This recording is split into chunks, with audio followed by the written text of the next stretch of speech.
Hello and welcome to another episode of Secondhand Stories. This is a place where I tell you stories. What kind? Well, histories, mysteries, and unbelievable histories. Today's story is about geography. Yes, it is a subject that is taken very much for granted today. Because right now we have the entire world in the palm of our hands. Every single route that you wanted to know is just a few clicks away. In fact, not just the routes, you will also find out the traffic along those routes. There is very little mystery that's left to the physical world. But it wasn't always like this. There was a time when the word remote did not mean that the flight tickets were expensive. It meant that the place was genuinely hard to get, that it was truly unknown, unexplored. There was a time when geography wasn't just a bland subject that you had to get through in school. It was an undertaking filled with adventure, danger, and wonder. There were men and women who have taken immense journeys to drag the world onto our maps. And this story is about one such person and the geographical puzzle that he set out to solve. Now, before I tell you the story, let me set a little bit of context. Our story is set in the second half of the 1800s. In the second half of the 1800s, the British had conquered most of India. Very little of this subcontinent was left for them to explore. However, there remained one blank spot on their map. This blank spot was the Kingdom of Tibet, and it was a piece of the puzzle that they were sorely missing. It was vital for the British to find out the geography of Tibet for two reasons. Number one was security, because Russia lay to the north and they constantly threatened the British. So to protect their borders, they wanted to find out what lay in Tibet. The second reason was trade. They wanted to know if there were better routes for trading through Tibet. And for those two reasons, they really wanted to find out the landscape of Tibet. But exploration of Tibet was extremely difficult. And it was difficult for two reasons. Number one was the hostile terrain. And number two were the hostile people. Because you see, the Kingdom of Tibet had grown extremely wary of foreigners. They did not allow people into their mountain kingdom. There was only one exception. For hundreds and hundreds of years, Tibet had let monks pass freely through its kingdom, which is why the British decided to disguise their spies as monks. These monk spies were called Pandits. And through the use of these Pandits, they were able to find out a lot of the landscape of Tibet. However, there was one riddle that remained. It was the riddle of a river. Here's what the riddle was. The riddle was, were the Brahmaputra and the Sangpo the exact same river? There was a suspicion that Sangpo and Brahmaputra were just two names for the same river. Sangpo started in Tibet and Brahmaputra made its way in the east of India. And though there was this suspicion, no one had confirmed it for sure. And it remained a mystery. And that's where our hero comes in. Our hero is a Sikkimese man called Kinthup. And in 1870, he made his way to Darjeeling. He was looking for work and he found a lot of odd jobs, but eventually settled down as a tailor. He was working in the market of Darjeeling as a tailor. Now, it so happened that around this time, the Survey of India moved their office to Darjeeling. And in Darjeeling, they were looking for people to work for the Survey of India. Kinthup was enlisted, and in one of the first missions he made, he went with Nem Singh, who was a very renowned explorer, and the two of them left in 1878 to find out whether the river Sangpo was the same as the Brahmaputra. They made a lot of progress, they made some breakthrough, but the riddle remained. They couldn't find out for certain whether this river was the same. Around this time, the head of the Survey of India was a British officer called Lieutenant Henry Herman. And he was a person who was obsessed with finding out whether the Sangpo was really the Brahmaputra. And in 1880, he decides to launch a second expedition. And when he launches this expedition, he remembers his old friend Kinthup. He's enlisted, and he's enlisted to serve under a Chinese Lama. Now, this Chinese Lama was in Darjeeling, and he had a passport to Tibet. Not just that, he was also literate. He could read and write. Kinthup had a lot of talents. He was good technically, he knew how to conduct surveys, and he was exceptionally good as a traveler. However, the one thing he lacked sorely was the fact that he was illiterate.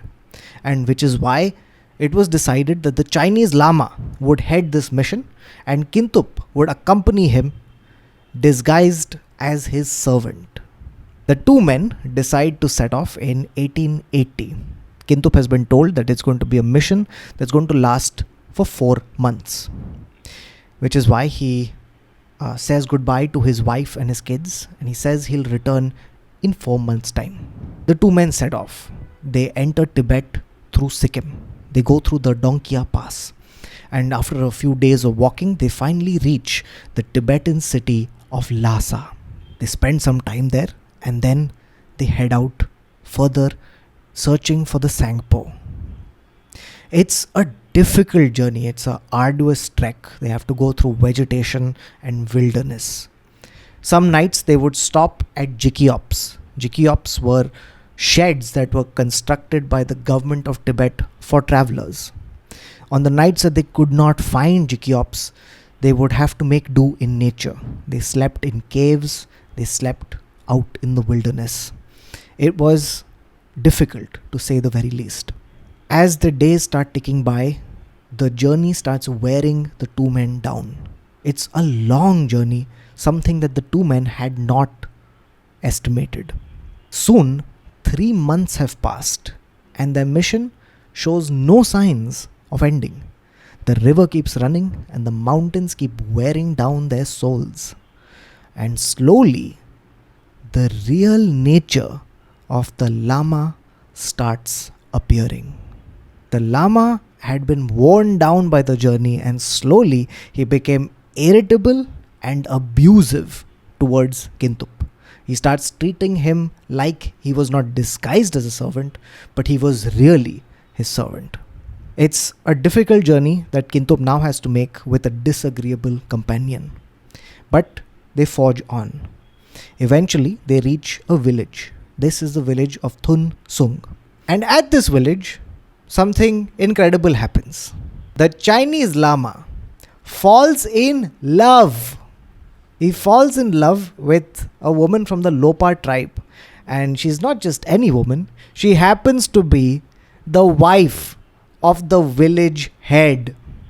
Because the Lama is in love, the two men end up staying in that village for 4 months.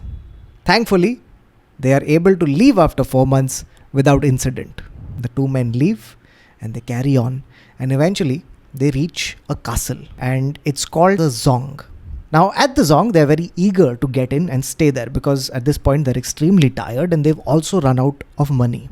So they stop at the Zong and they request to be let in. And thankfully they are.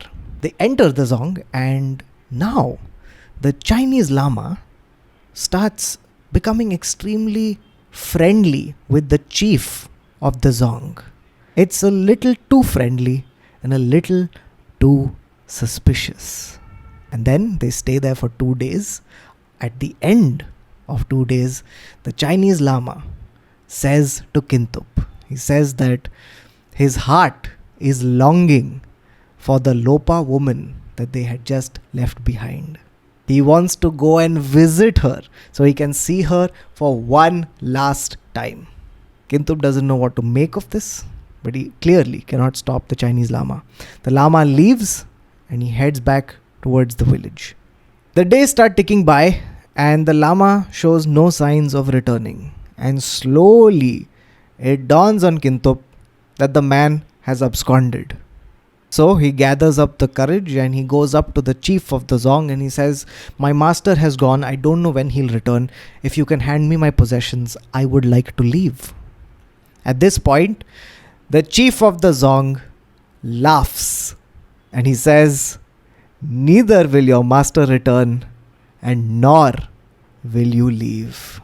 And then he breaks the news to Kinthup. He says that the Lama had sold him to the Zong for 50 rupees and now he was the slave of the Zong. Kinthup had begun this journey pretending to be a servant and now he had ended up becoming a real slave. His enslavement begins and it's extremely difficult. It's harder than the journey he's made so far. He works from sunrise to sunset every single day. He is made to sleep among the sheep. He's kept in very poor conditions and the work is extremely hard and there is no respite for Kinthup.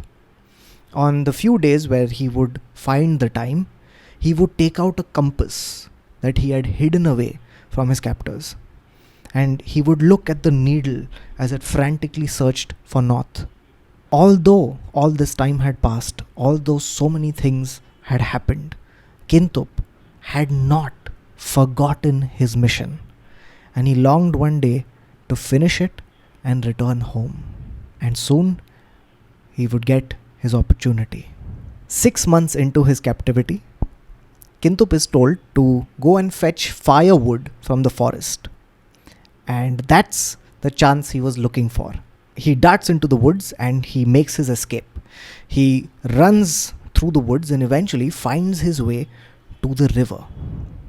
He's found the Sangpo using his compass and he then uses the compass to find his direction onwards. He calculates the distance he's covering by counting on a prayer bead.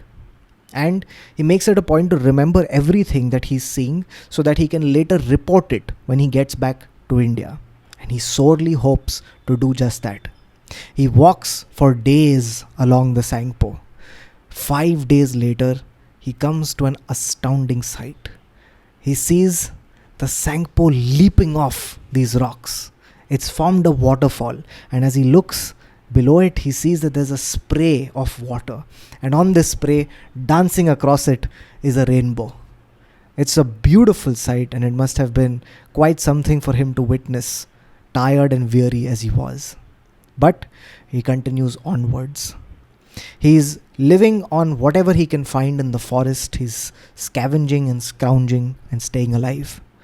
11 days later of relentless travel, he finally reaches a valley. In this valley, on one hillside, he can see a monastery. He's so relieved. He's finally at a place where he can rest after 11 days out in the woods. He makes his way to the monastery, and there he finds people from the Zong waiting for him. Kinthup makes his way to the monastery and he finds people from the Zong waiting for him. But it is at this point that his luck starts changing for the better. The head of the monastery takes a liking to Kinthup and he pays the people from the Zong 50 rupees, and now Kinthup is a slave of the monastery. But life is much better for Kinthup. It's much easier than it was at the Zong. Over here in the monastery there are 30 monks, and Kinthup's job is to take care of them, to darn their clothes and to fetch supplies whenever necessary. He finds it much easier, the life at the monastery. It's more serene, it's quieter, and he enjoys the peace and the calm. The monastery overlooks the valley, and in the valley he can see the Sangpo rushing past. Every day he is reminded that his mission is still not complete. He prays fervently that one day he will leave the monastery, finish his mission, and go back home. Then one day, Kinthup decides to take a chance. He goes up to the chief of the monastery, who is known as the Khenpo. He goes up to the Khenpo and he asks him if he can take some time out to go on a pilgrimage. And the Khenpo agrees. Kinthup leaves the monastery and predictably makes his way to the river. He then starts following the river and walks along it for many days. 8 days later, he finally reaches a bend in the river. At this point, there is a sandy bank on the river, and 200 meters away from this bank, he can see a cave. This is the spot that Kinthup has decided that he will finish his plan. So, for the next 5 days, here's what Kinthup does. From sunrise to sunset, he begins chopping wood. He chops logs and logs of wood, finally amassing 500 logs. These logs he carefully places into the cave, and then he makes his way back to the monastery. He then bides his time. Slowly, 2 months pass. And after 2 months, he goes back to the Khenpo. And he says, I would like to go on a second pilgrimage. And for the second time, the Khenpo lets him leave. But this time, Kinthup goes in a different direction. This time, he goes to Lhasa. And at Lhasa, he meets an official. He's an official from Sikkim, an official known as the Qazi. Now, he asks the official, he tells him that I need you to write a letter and send it across to a man called Naim Singh in Darjeeling. The letter detailed Kinthup's experiences in Tibet, his journey so far, and more crucially, it detailed the plan that Kinthup was going to execute. This letter that he was going to send to Naim Singh would eventually send to Lieutenant Henry Herman. And the plan was devised by Lieutenant Henry Herman a long time ago when he had first sent Kinthup on the mission. Here's what the plan was going to be. Kinthup wrote that 9 months from now, on a specified date, he is going to drop 500 specially marked logs into the river. Men were to be stationed along the Brahmaputra to keep watch, and if they spotted these specially marked logs, then it would prove once and for all that the Sangpo was indeed the Brahmaputra. Now that was the plan, and he gets the Qazi to write this, and the Qazi sets off. Then Kinthup returns to the monastery and he starts biding his time. Now 9 months must have felt incredibly long to Kinthup. Every single day must have expanded. Now that the finish line was so close, time must have slowed down. But eventually, day after day, night after night, 9 months pass. At the end of 9 months, Kinthup goes to the Khenpo and he says, I'd like to make another pilgrimage. But this time, the Khenpo says, you don't have to ask for permission because we've decided to set you free. It must have been incredible news for Kinthup, and he was extremely happy.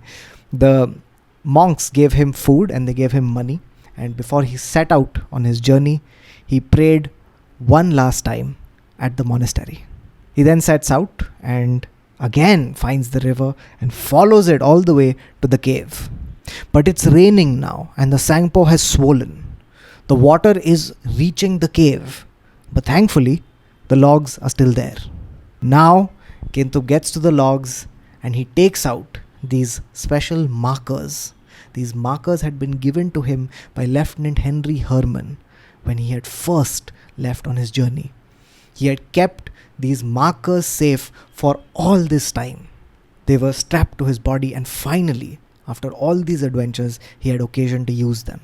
He takes out these markers, he puts them on the logs, and then he starts dropping the logs into the river.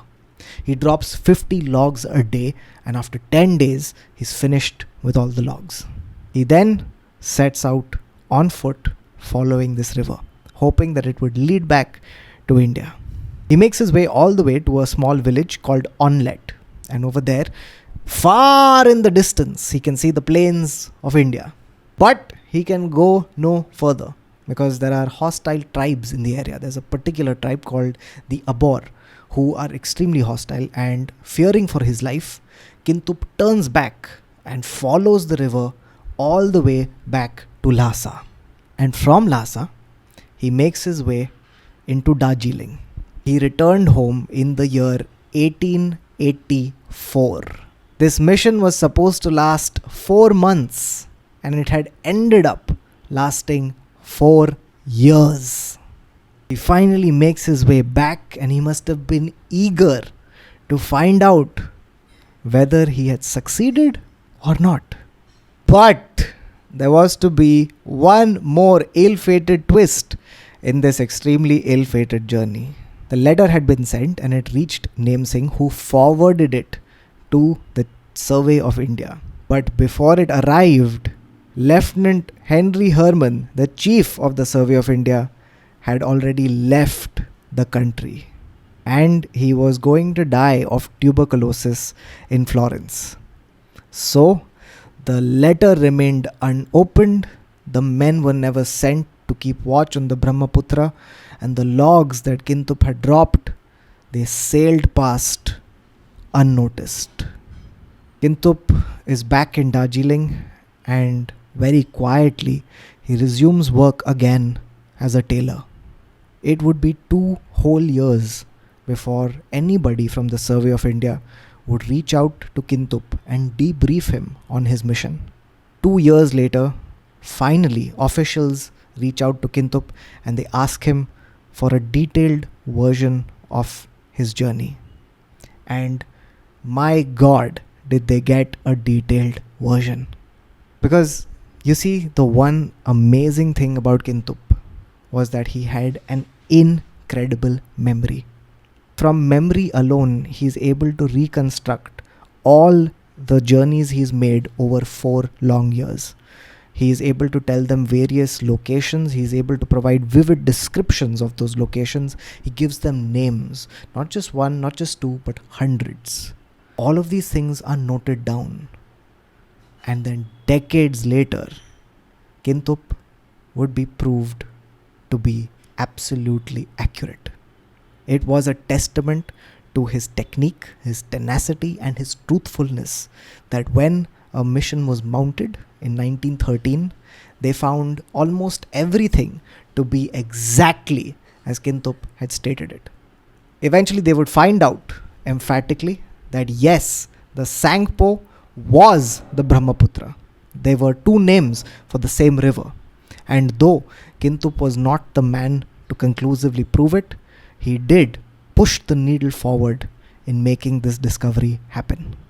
And that is the story of Kinthup and his adventures in geography. I hope you enjoyed the story. If you did, then please leave a like and a comment. Let me know what other stories you'd like me to cover by leaving them in the comment section below. For example, this story was suggested to me by Vedant Pophale. And Vedant, thank you so much for sending in all those resources too. It really helped. In particular, if you want to read more about the story, do check out this book called The Bells of Shangri-La.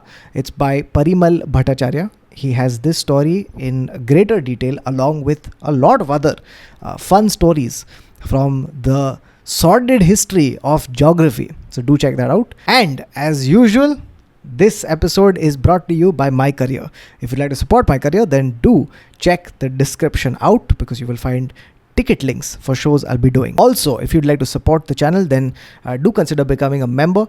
It helps, and you get to be a part of every single live taping of each story. Each story is performed in front of a live audience, and members get to be a part of that. So that is it from this story. Until next time, bye-bye.